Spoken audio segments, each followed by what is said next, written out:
నమస్తే, నా పేరు ప్రశాంతి. సీ న్యూస్ కు స్వాగతం. ముందుగా హెడ్లైన్స్ చూద్దాం. ఆశా వర్కర్లకు ఇచ్చిన హామీలన్నీ అమలు చేయాల్సిందే. సబ్ కలెక్టరేట్ వద్ద 36 గంటల నిరసన దీక్ష. శిలాజ ఇంధనాలు బాధ్యతాయుతంగా వినియోగించాలి. విద్యుత్ పొదుపు వారోత్సవాల్లో భాగంగా ర్యాలీ. 20న లోకేష్ సభకు శెట్టి బలిజలు భారీగా తరలి రావాలి. శెట్టి బలిజ విభాగం రాష్ట్ర కన్వీనర్ కుడిపూడి సత్యబాబు. 15వ డివిజన్లో డ్రైనేజీలు పునరుద్ధరిస్తారు. గుడ్ మార్నింగ్ కార్యక్రమంలో ఎంపీ మార్కాండ్ గారు. అమరజీవి పొట్టి శ్రీరాములకు భారతరత్న ఇవ్వాలి. స్మృతి పరిరక్షణ సమితి అధ్యక్షులు వేణుగోపాల్ డిమాండ్. ఆశా వర్కర్లకు కనీస వేతనాలు చెల్లించాలని, పని భారాన్ని తగ్గించాలని, ప్రభుత్వ సెలవులు, రిటైర్మెంట్, గ్రూప్ ఇన్సూరెన్స్ సౌకర్యం, సంక్షేమ పథకాలు అమలు చేయాలని, ఆశా నియామకాల్లో రాజకీయ జోక్యం తొలగించాలని డిమాండ్ చేస్తూ సబ్ కలెక్టరేట్ వద్ద 36 గంటల నిరసన దీక్ష చేపట్టారు. ఆశా వర్కర్లను ప్రభుత్వ ఉద్యోగులుగా గుర్తించడంతో పాటు అన్ని ప్రభుత్వ సంక్షేమ పథకాలు అమలు చేయాలని ఏపీ ఆశా వర్కర్స్ యూనియన్ తూర్పుగోదావరి జిల్లా కమిటీ డిమాండ్ చేసింది. రాజమహేంద్రవరం సబ్ కలెక్టరేట్ వద్ద 36 గంటల నిరసన దీక్షలో భాగంగా గురువారం జిల్లా అధ్యక్షురాలు అన్నామణి, సిఐటి జిల్లా కార్యదర్శి టి రాజులోవా తదితరులు మాట్లాడుతూ జగన్ ప్రభుత్వం అనుసరిస్తున్న తీరుపై ఆగ్రహం వ్యక్తం చేశారు. జగన్ ఇచ్చిన ఏ హామీని అమలు చేయకుండా పని భారాన్ని పెంచడమే కాకుండా ఇతర శాఖల పనులను కూడా అప్పగించడం దారుణమని మండిపడ్డారు. ఆశా నియామకాల్లో రాజకీయ జోక్యం తొలగించాలని, ప్రభుత్వ నియామకాలు జరపాలని, రిటైర్మెంట్ కాలాన్ని 60 ఏళ్లకు పెంచాలని, రిటైర్మెంట్ బెనిఫిట్స్ కల్పించిన తర్వాతే రిటైర్మెంట్ చేయాలని కోరారు. గత 18 సంవత్సరాలుగా పేద ప్రజలకు ఆరోగ్య సేవలు అందిస్తున్నామని, ప్రభుత్వం తమ సేవలను గుర్తించి కార్మికులుగా గుర్తించాలని, ఇతర సౌకర్యాలను కల్పించాలని కోరారు. కనీస వేతనంగా నెలకు 26,000 చెల్లించడంతో పాటు ఏ కారణంతో మరణించిన 10 లక్షల గ్రూప్ ఇన్సూరెన్స్ కల్పించాలని డిమాండ్ చేశారు. మరణించిన కుటుంబంలో అర్హులైన వారిని ఆశాలుగా తీసుకోవాలని విజ్ఞప్తి చేశారు. వీరి ఆందోళనకు సిపిఎం జిల్లా కార్యదర్శి టి అరుణ్ తదితరులు మద్దతు పలికారు. ఆందోళనలో జిల్లా నాయకులు కె పోషమ్మ, ఎం వెంకటలక్ష్మి తదితరులు పాల్గొన్నారు. 36 గంటల పాటు ఆశా వర్కర్స్ రాష్ట్ర వ్యాప్తంగా కలెక్టరేట్ల వద్ద పెద్ద ఎత్తున వంట వార్పు కార్యక్రమాన్ని నిర్వహిస్తున్నారు. ప్రధానంగా జగన్మోహన్ రెడ్డి గారు ఎన్నికల ముందు స్కీమ్ వర్కర్స్ అందరికీ కూడా వేతనాలు పెంచుతామని చెప్పేసి వాళ్ళ సమస్యలు పరిష్కరిస్తామని హామీ ఇచ్చారు. కానీ ఎన్నికైన తర్వాత ఒక హామీని కూడా నెరవేర్చిన దాఖలాలు లేవు. ప్రతి నెల జీతం కూడా పడలేనటువంటి పరిస్థితి. వీళ్ళ ఆశా వర్కర్ ఎవరైనా చనిపోతే ఆమెకి కనీసం మట్టి ఖర్చులు కూడా లేనటువంటి పరిస్థితి ఉంది. కాబట్టి జగన్మోహన్ రెడ్డి గారు ఏవైతే వేతనాలు పెంచుతామని కానీ, లేదా వాళ్ళ సమస్యలు అయినటువంటి రిటైర్మెంట్ బెనిఫిట్స్ కానీ, లేదంటే అన్నీ కూడా ఏవైతే రిటైర్మెంట్ బెనిఫిట్స్ కానీ, లేదంటే వేతనంతో కూడిన సెలవులు కానీ, మెటర్నిటీ లీవ్ కానీ ఇవన్నీ అమలు చేయాలని చెప్పేసి వేరే డిమాండ్ చేస్తున్నాం. ప్రభుత్వం ఇంకా 3 నెలల్లో ఎన్నికలకు వెళ్లే ముందు కూడా ఈ రాష్ట్రంలో ఉన్న స్కీమ్ వర్కర్స్కి ఎలాంటి మేలు జరగలేదు. ఒక పక్కన అంగన్వాడీ సమ్మెబాటులో ఉన్నారు, ఆశాలు సమ్మెబాట 36 గంటలు ధర్నా చేస్తున్నారు. ఈరోజు సర్వశిక్ష అభియాన్ ఉద్యోగులు సమ్మెబాటుకు వెళ్తున్నారు, మున్సిపల్ కార్మికులు సమ్మె చేస్తామని చెప్పారు. కాబట్టి రాష్ట్రంలో చిన్న ఉద్యోగులు లేకపోతే స్కీమ్ వర్కర్లు, కాంట్రాక్ట్ అవుట్సోర్సింగ్ ఉద్యోగులు తీవ్రమైన ఇబ్బందుల్లో ఉంటే రాష్ట్ర ప్రభుత్వం ముద్దునిద్రలో ఉంది. ఇప్పటికైనా జగన్మోహన్ రెడ్డి గారు వీళ్ళ సమస్యలు పరిష్కరించాలి అని చెప్పేసి ఈరోజు సిఐటిగా మేము డిమాండ్ చేస్తున్నాం. చేయాలని చెప్పి జిల్లా కలెక్టరేట్ల వద్ద ధర్నాకి పిలుపునివ్వడం జరిగింది. ఈ 36 గంటల ధర్నా సంబంధించి ఏదైతే ఆశా వర్కర్లు రాష్ట్ర వ్యాప్తంగా సమస్యలు ఎదుర్కొంటున్నారో ఆ డిమాండ్స్ పరిష్కారం చేయాలని చెప్పేసి అనేక సందర్భాల్లో ఈ రాష్ట్ర ప్రభుత్వానికి మేము విజ్ఞప్తి చేసినప్పటికీ కూడా పరిష్కారం చేయలేని పక్షంలోనే ఈ రోజున 36 గంటల సమ్మెకు పిలిపివ్వడం జరిగింది. ఈ రోజున ఆశా వర్కర్లు నిరంతరం ప్రజలకు అందుబాటులో ఉంటూ 24 గంటల సేవలు అందిస్తూ ఉంటున్నారు. కనీస వేతనం లేదు, ఉద్యోగ భద్రత లేదు, కనీసం సెలవులు కానీ, మెటర్నిటీ లీవులు కానీ, పర్మిషన్లు కానీ లేకుండా ఈ రోజున రాష్ట్ర వ్యాప్తంగా 42,000 మంది ఆశా వర్కర్లు పనిచేస్తూ ఉన్నారు. విధి నిర్వహణలో కనీస పర్మిషన్లు కూడా లేకుండా అనారోగ్యాలు పాలై మానసిక ఒత్తిడికి గురయ్యి వందల సంఖ్యలో ఆశా వర్కర్లు మరణిస్తూ ఉన్నారు. ఈ రోజున ప్రభుత్వం ఆశా వర్కర్లు ప్రభుత్వ ఉద్యోగులు అని చెప్పి మొత్తం సంక్షేమ పథకాలన్నీ కోతలు పెట్టింది. 60 సంవత్సరాలు వచ్చి వాళ్ళు కనీసం ఎటువంటి రిటైర్మెంట్ బెనిఫిట్ ఇవ్వకుండా ఇంటికి పంపించే పని చేస్తుంది. కోవిడ్ సేవలు అందిస్తూ ఆశా వర్కర్లు మరణించారు, విధి నిర్వహణలో మరణించారు. కనీసం మరణించిన వాళ్ళకి ఎటువంటి ఎక్స్గ్రేషియా కూడా ఈ ప్రభుత్వం ఇవ్వలేని పరిస్థితి. వర్కర్ని ప్రభుత్వ ఉద్యోగులుగా గుర్తించాలి. కనీస వేతనాలు 26,000 రూపాయలు ఇవ్వాలి. సెలవులు, మెటర్నిటీ సెలవులు, అలాగే మెడికల్ లీవ్లు ఇవ్వాలి. రాజకీయ అధికార వేధింపులు అరికట్టాలి. ఆశా మరణించిన వాళ్ళకి, చనిపోయిన వాళ్ళ కుటుంబ సభ్యులు ఎవరైనా అర్హులు ఉంటే వాళ్ళని ఆశా వర్కర్గా తీసుకోవాలి. ఏఎన్ఎం ట్రైనింగ్ అయిన ఆశా వర్కర్లకు వేటేజ్ ఇవ్వాలి.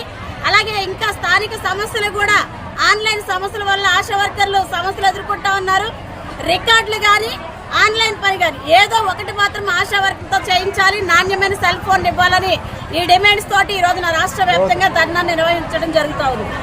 విద్యుత్ను పొదుపుగా వినియోగించడంపై వినియోగదారుల్లో, గృహాల్లో, పరిశ్రమల్లో, వ్యాపార సముదాయాల్లో ముఖ్యంగా యువతకు అవగాహన కల్పించాల్సిన అవసరం ఎంతైనా ఉందని, భవిష్యత్ తరాలకు ఈనాటి పొదుపు దోహదపడుతుందని joint collector N Tej Bharat పేర్కొన్నారు. స్థానిక కలెక్టరేట్ కార్యాలయ ఆవరణలో ఈ నెల 20వ తేదీ వరకు నిర్వహించనున్న జాతీయ విద్యుత్ పొదుపు వారోత్సవాలను జాయింట్ కలెక్టర్ తేజ్ భరత్ జెండా ఊపి ప్రారంభించారు. అనంతరం గోడ ప్రతిని ఆవిష్కరించారు. ఈ సందర్భంగా జేసీ మాట్లాడుతూ విద్యుత్ వినియోగించుకోవడంలో పొదుపు చర్యలు తప్పనిసరిగా పాటించాలని, తద్వారా భవిష్యత్ తరాలకు బొగ్గు, గ్యాస్, క్రూడ్ ఆయిల్ వంటి శిలాజ ఇంధనాలు వినియోగం తగ్గించి రేపటి తరాలకు ఆదర్శంగా నిలవాలన్నారు. రాష్ట్ర ప్రభుత్వం ప్రజలకు మెరుగైన విద్యుత్ సరఫరా చేయుటకు ఇంధన వనరులపై అత్యంత శ్రద్ధ కనబరుస్తోందని, ఆ మేరకు యువత, ముఖ్యంగా విద్యార్థులను ఇటువంటి అవగాహన కార్యక్రమాల్లో పాల్గొనేలా చూడాలన్నారు. విద్యుత్ వినియోగం బాగా పెరగడం వలన సహజ వనరుల పరిరక్షణకు, గ్లోబల్ వార్మింగ్ను నియంత్రించుటకు విద్యుత్ను పొదుపు చేయవలసిన ఆవశ్యకత ఎంతైనా ఉందన్నారు. విద్యుత్ సరఫరా చేయడానికి జీవన ప్రమాణాలను అభివృద్ధి చేయడాన్ని ప్రభుత్వం ఒక మహోద్యమంలా అమలు చేస్తోందన్నారు. విద్యుత్ను పొదుపుగా ఉపయోగించడంపై అవగాహన కల్పించాలనే లక్ష్యంతో గురువారం తొలి రోజు ర్యాలీ నిర్వహించినట్లు AP Transco SC TVS Murthy తెలిపారు. ఆర్డీఓ ఏ చైత్రవర్షిని, ఈఈలు B Veerabhadrarao, D Sridhar Varma, N Samuel, DEE S Devaiah, T Gabriel, సహాయ ఇంజనీర్లు, లైన్మెన్స్, కలెక్టరేట్ సిబ్బంది పాల్గొన్నారు. ఇంటింటా విద్యుత్ పొదుపు, ఇంటింటా విద్యుత్ పొదుపు, విద్యుత్తును పొదుపు చేస్తే విద్యుత్ ఉత్పత్తి చేసినట్టే. ఈ రోజు నుంచి 14వ తారీఖు నుంచి 20వ తారీఖు వరకు ఇంధన పొదుపు వారోత్సవాలు నిర్వహించుకుంటున్నాము. ఏపీఈపీడీసీఎల్ ఎలక్ట్రిసిటీ డిపార్ట్మెంట్ ఎస్సీ గారు ఆర్గనైజ్ చేస్తూ ఉన్నారు ఈ కార్యక్రమం. మన అందరికీ తెలుసు, మనకి ఎనర్జీ 2 రకాలు ఉంటుంది, రెన్యూవబుల్, నాన్ రెన్యూవబుల్. మనం ఎనర్జీని ఎంత పొదుపు చేస్తే మన భవిష్యత్తు అవసరాలకి అంత ఎనర్జీ మనకు అందుబాటులో ఉంటుంది. మెయిన్గా భవిష్యత్ అంతా కూడా ఎలక్ట్రికల్ వెహికల్స్, అలాగే ఎలక్ట్రానిక్స్ మీద డిపెండ్ అయి నడుస్తున్నటువంటి ఫ్యూచర్లో మనం వెళ్ళబోతూ ఉన్నాము. అలాగే మన ఫాజిల్ ఫ్యూయల్స్ అనేవి రోజు రోజుకి తరిగిపోతూ వస్తూ ఉన్నాయి. అండ్ రేట్స్ బాగా పెరిగిపోతున్నాయి. క్రూడ్ ఆయిల్, అలాగే ఇతరత్ర ఇంధన తయారు చేయడానికి కావాల్సినటువంటి ముడి సరుకు అంతా కూడా చాలా రేట్స్ పెరిగిపోతూ ఉన్నాయి. సో మనం ఇంట్లో చేసే చిన్న చిన్న పనులు, మనం ఒక ఫ్యాన్ వేసి అలా వదిలేసి వెళ్ళిపోతాం, ఇంట్లో ఎవరు ఉండరు. అలాగే తెల్లారే కూడా లైట్స్ వేసే ఉంచుతాము. అలా ప్రతి ఇంట్లో కూడా చాలా ఇంధనం వేస్ట్ అవుతూ ఉంటుంది. అండ్ ప్రభుత్వం కూడా మనకి చాలామంది పేదవారి కోసం 200 యూనిట్స్ వరకు కూడా ఫ్రీగా ఇవ్వడం జరుగుతూ ఉంది. మనం దీని ఇంధనాన్ని పొదుపు చేస్తే ఎక్కువ కాలం ఒక సస్టైనబుల్ లైవ్లీహుడ్ కోసం మనందరం కూడా ఒక ఆరోగ్యవంతమైన జీవితం నిర్వహించుకోవడానికి ఉండటానికి ఉపయోగపడుతుంది. సో దీని మీద అవేర్నెస్ అనేది అన్ని సెక్టార్స్లో కూడా తీసుకురావాల్సినటువంటి అవసరం ఉంది. ప్రజలు, మహిళలు, విద్యార్థులు, వివిధ ప్రభుత్వ కార్యాలయాలు అన్ని చోట్ల కూడా ఈ వారోత్సవాలు గ్రాండ్గా నిర్వహించి దీని మీద అవేర్నెస్ అనేది బాగా పెంచాల్సినటువంటి బాధ్యత అందరిపైన ఉంది. సో మన ప్రభుత్వ ఆదేశాల ప్రకారం ఈరోజు ఈ ర్యాలీ నిర్వహించుకుంటాం. ధన్యవాదాలు. ఈ నెల 20వ తేదీన టీడీపీ జాతీయ ప్రధాన కార్యదర్శి నారా లోకేష్ యువగళం పాదయాత్ర ముగింపు సందర్భంగా జరిగే బహిరంగ సభకు సెట్టిబలిజ సంఖ్యలో గోదావరి జిల్లాల నుంచి పెద్ద సంఖ్యలో హాజరవుతారని బీసీ సాధికార సమితి సెట్టిబలిజ విభాగం రాష్ట్ర కన్వీనర్ కుడిపూడి సత్యబాబు చెప్పారు. స్థానిక ఆనంద్ రీజెన్సీలోని పందిరి ఫంక్షన్ హాల్లో తెలుగుదేశం పార్టీ సెట్టిబలిజ సాధికార కమిటీ సమావేశం గురువారం కుడిపూడి సత్యబాబు అధ్యక్షతన జరిగింది. ఆయన మాట్లాడుతూ రాష్ట్రం నలుమూలల నుంచి 100 మంది ప్రతినిధులు హాజరయ్యారని తెలిపారు. తెలుగుదేశం అధినేత చంద్రబాబు, లోకేష్ బీసీలకు అధిక ప్రాధాన్యత ఇస్తున్నారని ఆయన అన్నారు. 56 కులాలకు సంబంధించి ఏర్పాటు చేసిన సాధికారిక కమిటీలో భాగంగా సెట్టిబలిజ సాధికారిక సమితిని కూడా ఏర్పాటు చేయడంతో గడిచిన 2 ఏళ్లుగా చురుగ్గా కార్యక్రమాలు నిర్వహిస్తున్నామని ఆయన చెప్పారు. చంద్రబాబుని 53 రోజులు జైల్లో పెట్టినప్పుడు బీసీలు, ముఖ్యంగా సెట్టిబలిజులు వివిధ ఆందోళన కార్యక్రమాల్లో పాల్గొని సంఘీభావం తెలిపారని గుర్తు చేశారు. లోకేష్ పాదయాత్రలో వివిధ బీసీ వర్గాలతో సమావేశమవుతూ సమస్యలు అడిగి తెలుసుకుని అధికారంలోకి వచ్చాక అమలు చేయడాన్ని ప్రణాళిక వేస్తున్నారని తెలిపారు. ఈ సమావేశానికి వచ్చిన బీసీ సెల్ జోన్ 2వ కన్వీనర్ చెల్లుబోయిన శ్రీనివాస్, బీసీ సాధికారక సమితి రాష్ట్ర జిల్లా కమిటీ ప్రతినిధులకు సత్యబాబు కృతజ్ఞతలు తెలిపారు. అనంతరం ఆయన జన్మదినోత్సవం సందర్భంగా టీడీసీ నాయకుల సమక్షంలో కేక్ కట్ చేసి సంబరాలు నిర్వహించారు. టీడీపీ రాష్ట్ర కార్యనిర్వాహక కార్యదర్శి ఆదిరెడ్డి శ్రీనివాస్, రాష్ట్ర కార్యదర్శి కాశీ నవీన్ కుమార్, మాజీ ఎమ్మెల్యే పిల్లి అనంతలక్ష్మి, పిల్లి సత్యనారాయణమూర్తి తదితరులు సత్యబాబుకు శుభాకాంక్షలు తెలిపారు. తెలుగుదేశం పార్టీ సెట్టిబలిజ సాధికార కమిటీ సమావేశం.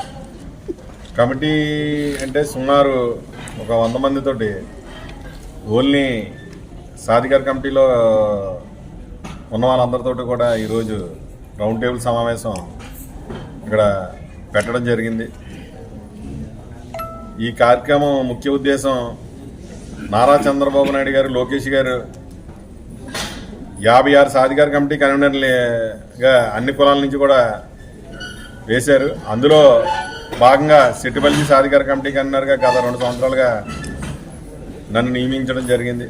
ఈ 2 సంవత్సరాల్లో కూడా సెట్టిబలిజలు ఎక్కడ ఉంటే అక్కడ విశాఖపట్నం నుంచి ఏలూరు వరకు కూడా ప్రతి గ్రామంలో కూడా తిరిగి ఈ కార్యక్రమం ప్రతి దిక్కున కూడా సంఘీయులందరినీ కూడా కలిసి రేపు తెలుగుదేశం పార్టీకి అత్యధికంగా ఇప్పుడు కూడా ఫస్ట్ నుంచి కూడా సెట్టిబలిజలు అధికంగా కూడా తెలుగుదేశం పార్టీకి కట్టుబడి ఉన్నారు.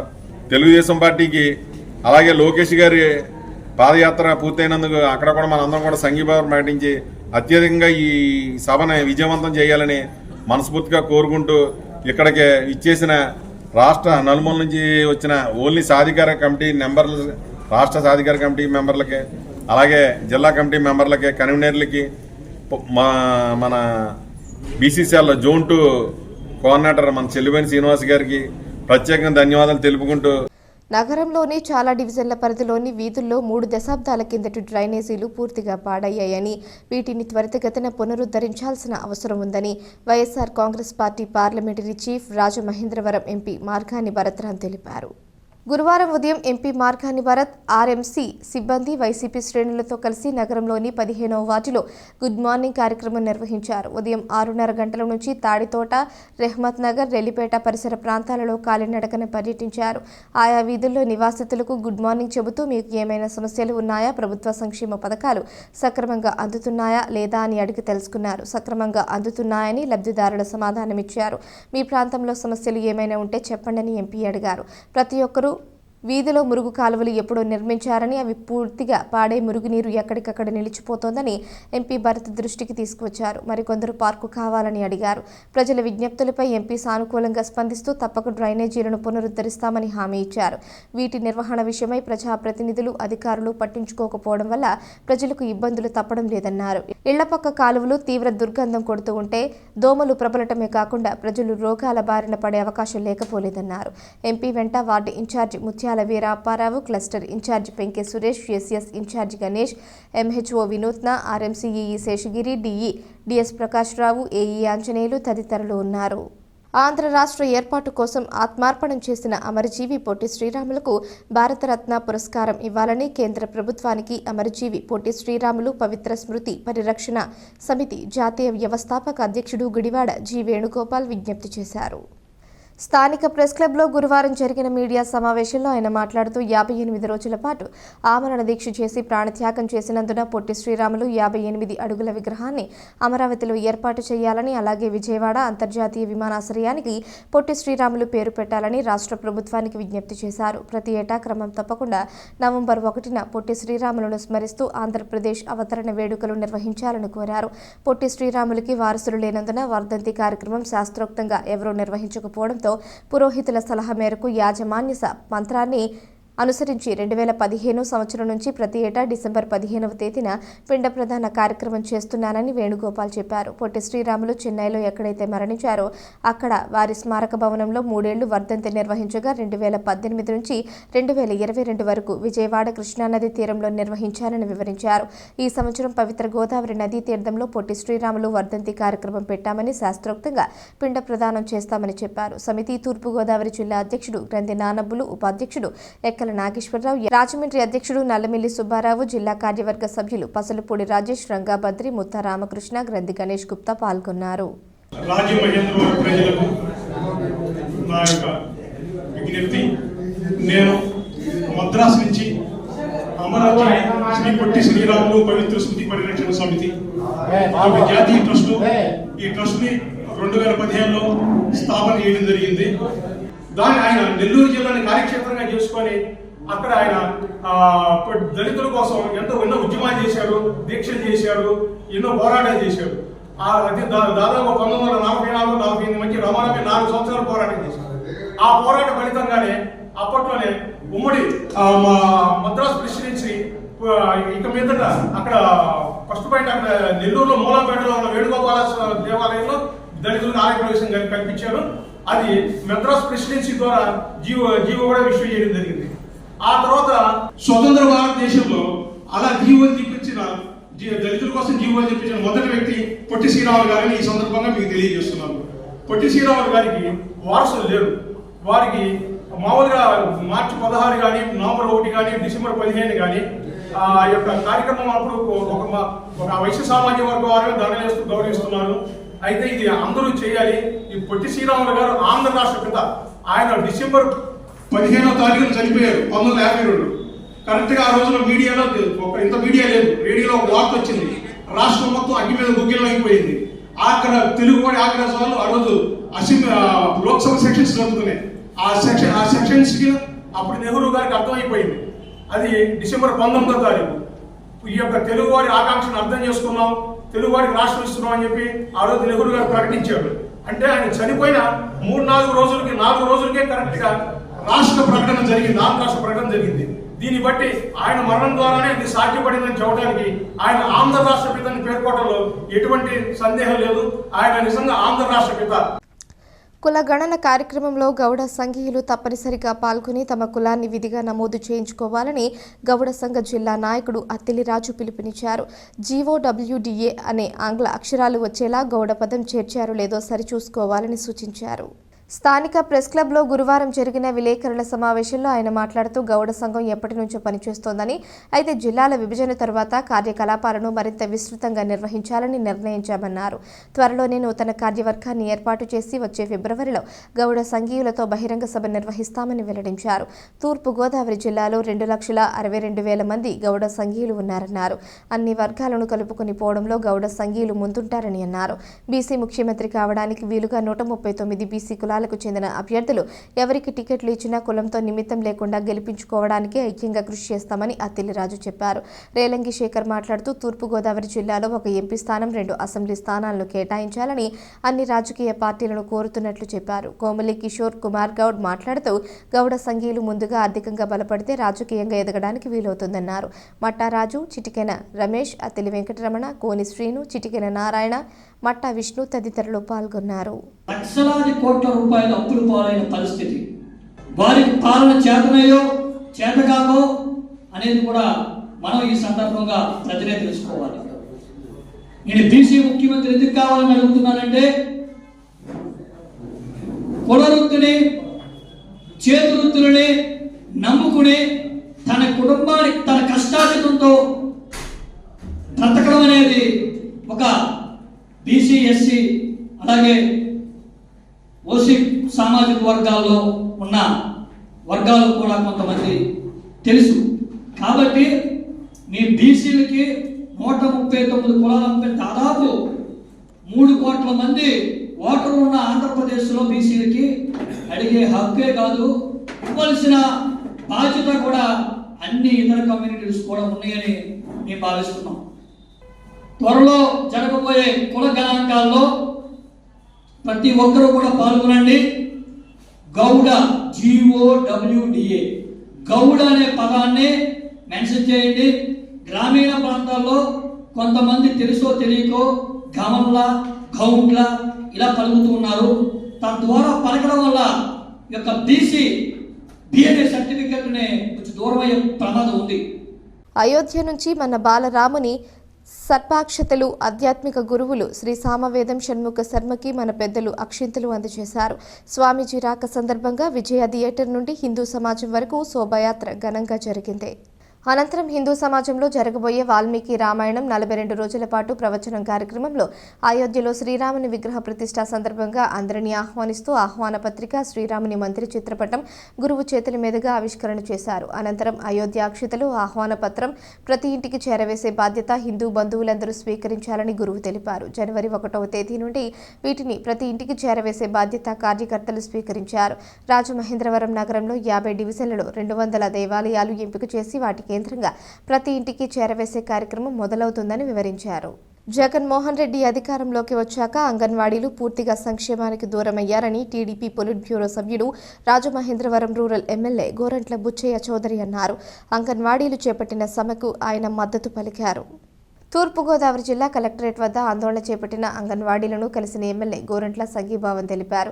ఆయన మాట్లాడుతూ తెలంగాణ కంటే ఎక్కువ జీతం ఇస్తానని, సంక్షేమ పథకాలు అమలు చేస్తానని జగన్ తన ఎన్నికల పాదయాత్రలో అంగన్వాడీలకు మోసపూరిత వాగ్దానాలు ఇచ్చి తీరా అధికారంలోకి వచ్చాక వారికి మొండి చేయి చూపించాడని, సుప్రీంకోర్టు తీర్పు ప్రకారం గ్రాట్యుటీని అమలు చేయాలని, ఉద్యోగ భద్రత కల్పించాలని, కనీస వేతనం చెల్లించాలని, పెన్షన్, PF, ESI వంటివి అమలు చేయాలని 4 ఏళ్లుగా అంగన్వాడీ ఉద్యోగులు కోరుతున్న జగన్ ప్రభుత్వం పెడచెవిన పెడుతుందని ఆగ్రహం వ్యక్తం చేశారు. రాబోయే ఎన్నికల్లో తెలుగుదేశం పార్టీ విజయం సాధించి అధికారం చేపట్టాక చంద్రబాబు నాయుడు అంగన్వాడీలకి మరింత గౌరవాన్ని పెంచుతారని స్పష్టం చేశారు.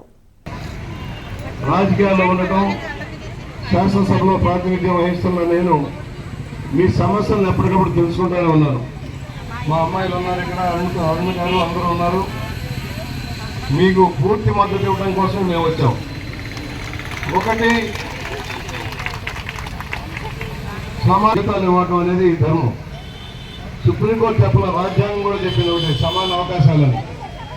దాదాపుగా 1,00,000 పైచలకు సోదరీమణులు ఈ రోజున ఈ కార్యక్రమాల్లో ఉన్నారు. కనీస జీతభత్యాలు ఇచ్చే దాంట్లో ప్రభుత్వం తాత్సారం చేస్తుంది. ఎన్నికల ముందు చేసిన వాగ్దానాలు అమలు చేయడంలో వైఫల్యం చెందారు జగన్మోహన్ రెడ్డి గారు. మేము అడుగుతున్నాం, నువ్వు ఇచ్చిన వాగ్దానమే చేయమంటున్నాం, మేము అదనంగా కూడా చేయట్లా. నువ్వు ఇచ్చిన వాగ్దానం తెలంగాణ కంటే మించిన జీతభత్యాలు ఇస్తానన్నావు, ఎందుకు ఇవ్వడం లేదు, ఇంట్లో తగ్గించేస్తున్నావు. ఇంట్లో పెన్షన్ రద్దు, 300 యూనిట్లు, ఒక 2 పోస్టులు ఉంటాయి మీ ఇంట్లో, 300 యూనిట్లు అంటే పెన్షన్ రద్దు. కేవలం సచివాలయాలు పెట్టి ప్రత్యేక వ్యవస్థ తయారు చేసుకున్నాయి పబ్లిసిటీ కోసం. ఇవాళ ఆల్రెడీ పంచాయతీరాజ్ ఉంది, వివిధ శాఖలు ఉన్నాయి, ఎన్నికైన బయలులు ఉంటాయి. స్థానికంగా సర్పంచ్ కానీ, వార్డు మెంబర్లు కానీ, ఎంపీటీసీలు, ఎంపీటీసీలు అందరూ పక్కన పెట్టి వాలంటీర్లు పెట్టారు. వాలంటీర్లు మీ మీద కరపెట్టాం. వాళ్ళని దగా చేస్తూ ఉన్నాడు, ఆయన పబ్లిసిటీ కోసం వాడు వాడుతూ ఉన్నాడు. మేము అడుగుతా ఉన్నాం, ఈ రోజున జీతభత్యాలు పెంచాల్సిన అవసరం ఉంది. జీవన వ్యయాలు మారుతూ ఉన్నాయి, ధరలు పెరిగిపోయినాయి. కరెంటు ఛార్జీలు 8 సార్లు పెంచారు. నిత్య జీవితావసరం ఇందాక చూశారు, కూరగాయలు పట్టి వేసారు ఎవరి పేపర్లో, దాదాపు రెట్టింపు అయిపోయినాయి. నిత్య జీవితావసర వస్తువులన్నీ పెరిగినాయి. పోనీ మీ కేంద్రాలకు ఇచ్చే నాణ్యమైన సరుకులు ఇస్తా ఉన్నారా? కోడిగుడ్డు మీద కూడా ఇది సుందరమకారాన్ని వేయకండి బాబు. కోడిగుడ్డు మీద ఇది సుందరమకారాలు, పిల్లల పాఠ్య పుస్తకాలు మీద సుందరమకారం విన్నాం, మీ ఇంటి పట్టా మీద ఆయన ముఖారం విన్నాం. రంగుల పిచ్చ, పేర్ల పిచ్చ, అసలు సమస్యలు గాలి కోల్పోయాయి. ఇవాళ ఒక ఉద్యోగం లేదు రాష్ట్రంలో, ఒక టీచర్ల రిక్రూట్మెంట్ లేదు, కానిస్టేబుల్ రిక్రూట్మెంట్ లేదు. ఎన్నికలు వస్తున్నాయి, 3 నెలల్లోకి వస్తే ఇవాళ పబ్లిక్ సర్వీస్ కమిషన్ యాక్టివేట్ చేస్తామంటాడు. 4.5 ఏళ్ళు గాడిదలు కాశాడు ఈ ముఖ్యమంత్రి. ఇవాళ మీ సమస్య ఉంది, హెల్పర్. ఇవాళ ఇచ్చే సరుకులు సరిగా ఉంటున్నాయా? పెంచాల్సిన అవసరం ఉంది. ప్రభుత్వానికి సంబంధించిన హాస్టల్స్ వీడి ఖాతాతనం కూడా మందికం. ఇది కేంద్ర ప్రభుత్వం ఇచ్చే నిధులు. కేంద్రం ఇచ్చే నిధులకు నువ్వేం ఇస్తున్నావో చెప్పు, నువ్వేం మ్యాచింగ్ చేస్తున్నావో చెప్పు. నువ్వేం మ్యాచింగ్ చేసావు? ₹1 మ్యాచింగ్ ఇచ్చావా? ఇది ఆయన ఏమంటారంటే ఎంపీ మార్గాని భరత్ మోనా దంపతులచే 4 రోజుల పాటు నిర్వహించే శ్రీ లక్ష్మీ గణపతి పూర్వక నవచండీ రుద్ర సహిత నవగ్రహ సుబ్రహ్మణ్య మన్యు పాశుపత త్రయాహ్నిక యాగ మహోత్సవాన్ని వేద పండితులు మార్గాని ఎస్టేట్స్లో ప్రారంభించారు. పచ్చటి అరటి మొక్కలతో సుగంధ పరిమళ పుష్పమాలికలతో అలంకరించిన యాగశాల వద్ద వివిధ దేవతామూర్తులు పవిత్ర కలశాలతో ఆధ్యాత్మిక సౌరభాలు వెల్లివిరిశాయి. ఎంపీ దంపతులు యాగకర్తలుగా పీటలపై కూర్చోగా పండితులు యాగ క్రతువులు వాటి విశిష్టతను వివరిస్తూ యాగ మహోత్సవాన్ని ప్రారంభించారు. పుణ్యాహవాచనం, రక్షాబంధన్ ధారణ, దీక్షాధారణతో యాగాన్ని ఎంపీ దంపతులచే పండితులు శాస్త్రోక్తంగా ప్రారంభించారు. ఈ సందర్భంగా వేద పండితులు మాట్లాడుతూ యోగం ఉంటేనే కానీ ఇటువంటి యాగం చేయడం సాధ్యం కాదన్నారు. ఓం నమో నారాయణాయ అనే మంత్రాన్ని నిర్మల నిష్కల్మష మనసుతో ఎవరైతే జపిస్తారో వారికి ఇహపర లోకాలలో ముక్తి లభిస్తుందన్నారు. భరత్ కుమార్తెలు మార్గాని జయాని, శివాన్షిరామ్, తల్లిదండ్రులు మార్గాని నాగేశ్వరరావు, ప్రసూన, సోదరుడు విజయకృష్ణ భక్తి శ్రద్ధలతో పాల్గొన్నారు. రాజమహేంద్రవరం స్థానిక 14వ డివిజన్ 3వ వీధిలో ఆంధ్రనగర్ ప్రార్థనా మందిరంలో మహిళల క్రిస్మస్ సంబరాలు మహిళా కమిటీ ఆధ్వర్యంలో ఘనంగా నిర్వహించారు. ఈ క్రిస్మస్ వేడుకలకు కండవల్లి సైని అధ్యక్షత వహించారు. ముఖ్య అతిథులుగా ఆంధ్రనగర్ సంఘ కాపరి మల్లిపూడి లివింగ్స్టన్, సహకాపరి శేఖర్ జోసఫ్, మాజీ కార్పొరేటర్ ఈతకోట బాపన సుధారాణి, వైఎస్ఆర్సీపీ నాయకులు 14వ ward incharge P Suresh Kumar, సహకాపరి బ్రదర్ చంద్రమల్ల రాజు మాస్టర్, ముఖ్య ప్రసంగికురాలు ఎస్తేర్ రాణి వాక్యోపదేశం చేశారు. Eethakota Bapana Sudharani Bethel ministries Yuri Sharon Manju power residential పాఠశాల ఫౌండర్, ప్రధానోపాధ్యాయులు వేమగిరి పద్మజ, పాస్టరమ్మ సరిత వేడుకలను ఉద్దేశించి గ్రీటింగ్స్ తెలిపారు. అనంతరం మనుషులను నమ్మటం కంటే యెహోవాను ఆశ్రయించటం మేలు అనే నాటికను సంఘంలో మహిళలు అద్భుతమైన ప్రదర్శన కనబరిచారు. ముఖ్య అతిథులు చేతుల మీదుగా కేక్ కటింగ్ చేసి క్యాండిల్ సర్వీసెస్ నిర్వహించారు. సంఘంలో వృద్ధ మహిళలకు సంఘ సభ్యురాలు చలపాక స్వరూపారాణి సోదరి కందూరు ప్రదీప చేతుల మీదుగా చీరలు పంపిణీ చేయడం జరిగింది.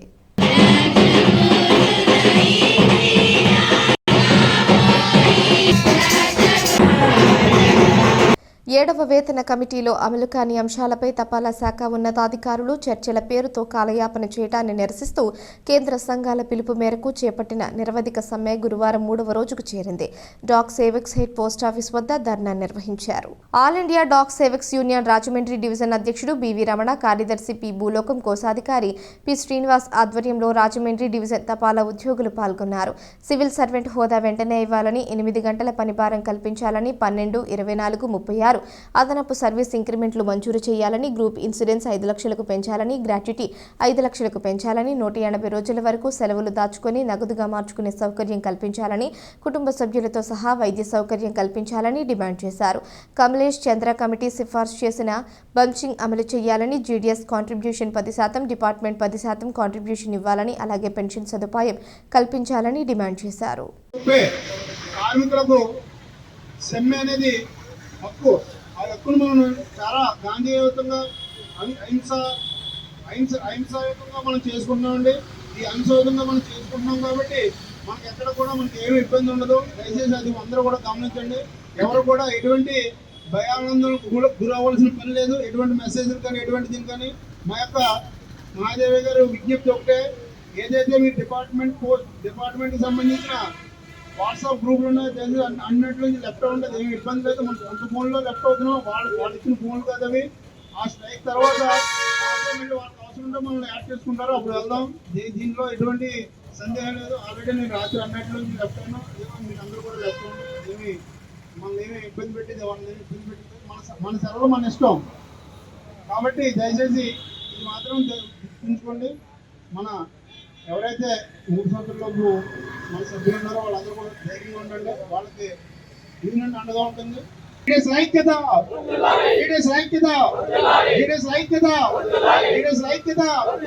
గ్రామీణ తపాలోద్యోగుల ఐక్యత, గ్రామీణ తపాలోద్యోగుల ఐక్యత. వార్తలు ముగించే ముందు హెడ్లైన్స్ మరోసారి. ఆశా వర్కర్లకు ఇచ్చిన హామీలన్నీ అమలు చేయాల్సిందే. సబ్ కలెక్టరేట్ వద్ద 36 గంటల నిరసన దీక్ష. శిలాజ ఇంధనాలు బాధ్యతాయుతంగా వినియోగించాలి. విద్యుత్ పొదుపు వారోత్సవాల్లో భాగంగా ర్యాలీ. 20న లోకేష్ సభకు శెట్టి బలిజలు భారీగా తరలి రావాలి. శెట్టి బలిజ విభాగం రాష్ట్ర కన్వీనర్ కుడిపూడి సత్యబాబు. 15వ డివిజన్లో డ్రైనేజీలు పునరుద్ధరిస్తారు. గుడ్ మార్నింగ్ కార్యక్రమంలో ఎంపీ మార్గాని భరత్. అమరజీవి పొట్టి శ్రీరాములకు భారతరత్న ఇవ్వాలి. స్మృతి పరిరక్షణ సమితి అధ్యక్షులు వేణుగోపాల్ డిమాండ్. ఈ వార్తలు ఇంతటితో సమాప్తం. తిరిగి ప్రసారమయ్యే సీ న్యూస్లో మళ్ళీ కలుసుకుందాం. అంతవరకు సెలవు. నమస్కారం.